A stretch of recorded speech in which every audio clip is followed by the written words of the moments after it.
رب اشرح لي صدري ويسر لي أمري واحلل عقدة من لساني يفقهوا قولي ربنا زدنا علما. அஸ்ஸலாமு அலைக்கும் வரஹ்மத்துல்லாஹி வபரகாத்துஹு. வெல்கம் டு கீடு ஜன்னாயம் தஸ்னிம். எல்லாரும் எப்படி இருக்கீங்க? நல்லா இருக்கீங்களா? அல்ஹம்துலில்லாஹ். வீடியோக்குள்ளே போகிறதுக்கு முன்னாடி நான் லாஸ்ட் வீடியோவில் கேட்ட கொஷினுக்கு ஆன்சர் என்னன்னு பார்க்கலாம். நான் என்ன கொஷின் கேட்டேன்? நபி ஸல்லல்லாஹு அலைஹி வஸல்லம் அவர்களின் சொற்பொழிவு மேடை எதன் மீது அமைந்துள்ளதாக கூறினார்கள்? இதுக்கான ஆன்சர் கௌசர் தடாகம். ஒரு முஃமினுக்கு 5 வேளை தொழுகை கடமையான அமலாக உள்ளது. நாளை மறுமையில் முதலில் விசாரிக்கப்படுவது தொழுகையை பற்றிதான். நாம் தொழும் தொழுகை இந்த உலகம் மற்றும் மறுமை இந்த இரண்டிலும் நமக்கு நன்மைகளை பெற்றுத்தரும். வாழ்க்கையில் முன்னேற வேண்டும், வெற்றி மேல் வெற்றி பெற வேண்டும் என்றால் முதலில் கடைபிடிக்க வேண்டியது தொழுகையை தான். இந்த தொழுகையோடு இன்னொரு அமலும் உண்டு. அதையும் நாம் செய்துவிட்டால் எதை பற்றியும் கவலைப்பட தேவையில்லை. அதுதான் துவா. தொழுகை, துவா, இந்த இரண்டும் நம்மிடம் இருந்தால் போதும், எதையும் சாதிக்கலாம். சில பேர் 5 வேளை தொழுவார்கள், ஆனால் சரிவர துவா கேட்க மாட்டார்கள். நாம் தான் தொழுதோமே, அல்லாஹ் நம்முடைய காரியங்கள் அனைத்தையும் பார்த்து கொள்வான் என துவா கேட்காமல் விட்டு விடுவார்கள். அப்படியே துவா கேட்டாலும் சரிவர நாட்டமின்றி துவா கேட்பார்கள். எதையும் நாம் கேட்டால்தான் அல்லாஹ் நமக்கு தருவான். அதனால் துவா முக்கியம். அதுபோல சில பேர் துவா நிறைய கேட்பார்கள், ஆனால் அவர்களிடம் தொழுகை இருக்காது. கடமையான அமலை விட்டு வெறும் துவா மட்டும் கேட்டால் அந்த துவா நிறைவேறாது. அதனால் தொழுகையோடு துவாவையும் சேர்த்து கேட்பது தான் சிறந்தது.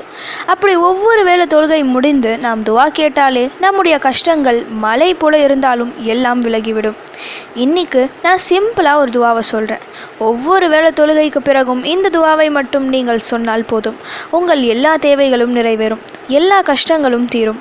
ஒவ்வொரு வேளை தொழுகைக்கு பிறகும் அஸ்தக்ஃபிருல்லாஹ் என 3 முறை கூற வேண்டும். பிறகு அல்லாஹும்ம அன்தஸ் ஸலாம் வ மின்கஸ் ஸலாம் தபாரக்த யா ஸல் ஜலாலி வல் இக்ராம். அல்லாஹும்ம அன்தஸ் ஸலாம் வ மின்கஸ் ஸலாம் தபாரக்த யா ஸல் ஜலாலி வல் இக்ராம். இந்த துவாவை சொல்ல வேண்டும். தினமும் அல்லாஹ்விடம் நாம் தௌபா செய்ய வேண்டும். அதே போல படைத்த ரப்பை நாம் அதிகம் புகழ வேண்டும். தௌபா, புகழ், இந்த இரண்டையும் அல்லாஹ் சுப்ஹானஹு வ தஆலா மிகவும் நேசிக்கின்றான். தொழுகை முடிந்து நாம் கேட்கும் இந்த துவாவால் இந்த பாக்கியம் நமக்கு கிடைத்துவிடும். அடுத்து சுப்ஹானல்லாஹ் 33 முறை, அல்ஹம்துலில்லாஹ் 33 முறை, அல்லாஹு அக்பர் 34 முறை என ஓதலாம்.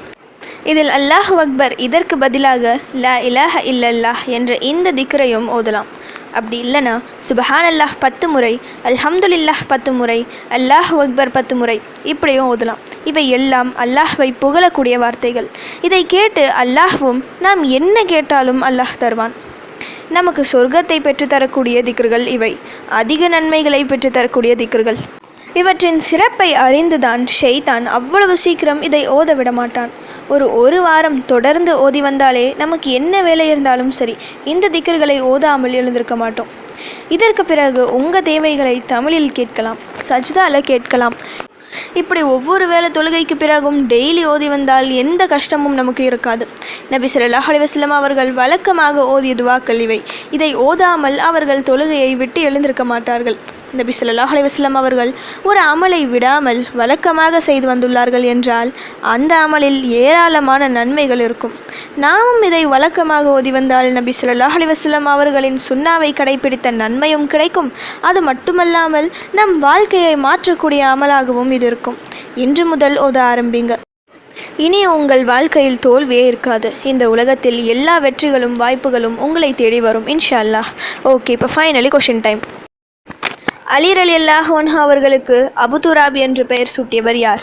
இதுதான் இன்னைக்கான கொஷின். இதுக்கு உங்களுக்கு ஆன்சர் தெரிஞ்சால் ப்ளீஸ் கமெண்ட் பண்ணுங்கள். அப்படி இல்லைனா ப்ளீஸ் வெயிட் பண்ணுங்கள், நான் நெக்ஸ்ட் வீடியோ போஸ்ட் பண்ணுற வரைக்கும். சுப்ஹான ரப்பிக ரப்பில் இஸ்ஸத்தி அம்மா யசிஃபூன வஸ்ஸலாமு அலல் முர்சலீன் வல்ஹம்துலில்லாஹி ரப்பில் ஆலமீன். அஸ்ஸலாமு அலைக்கும் வரஹ்மத்துல்லாஹி வபரகாத்துஹு.